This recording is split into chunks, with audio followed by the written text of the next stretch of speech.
सास बहू का झगड़ा चल रहा था। झगड़ा इतना बढ़ जाया करता था कि एक दूसरे के ऊपर हाथ भी उठा दिया करते थे। बहू सास से परेशान, सास बहू से परेशान। इस बहू का नाम है शिवानी। इसकी एक 1.5 साल की बच्ची है। इशिका उस बच्ची का नाम है। आए दिन का ये झगड़ा था, आए दिन की लड़ाइयां होती थी। एक दूसरे को कोई भी पसंद नहीं करता था। परसों की बात है। परसों शिवानी अपनी बच्ची इशिका को लेकर, जिसकी उम्र 1.5 साल, छत पे जाके सो गई। बिस्तर उसने छत पे किया, जैसे अमूमन गांवों में सो जाते हैं। ऊपर जाके सो गई। सुबह को इसकी आंख खुली। सुबह को इसने देखा जो बच्ची है वो 1.5 साल की, उसके बिस्तर पर खून ही खून है बहुत सारा, और गला उसका कटा हुआ है।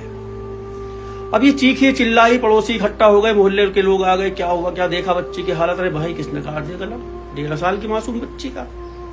इल्जाम लगाया बहू ने सास ससुर के कि इन लोगों ने किया, इनसे लड़ाई होती रहती थी। और कौन आया घर में? कोई भी नहीं। पुलिस तक बात गई। पुलिस ने सास ससुर को गिरफ्तार किया, इनसे पूछताछ की, उन्होंने कुछ नहीं बताया।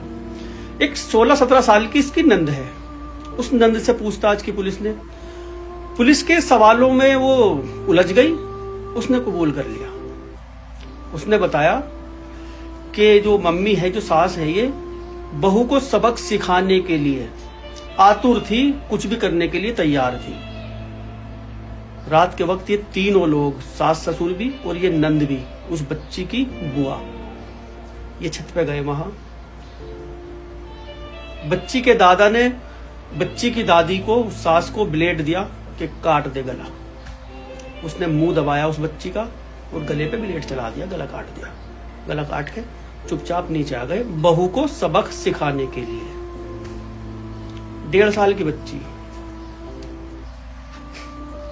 बिल्कुल इंसानियत को तो कैसे कैसे काम होने लगे यार। सोच के भी अफसोस होता है कसम से।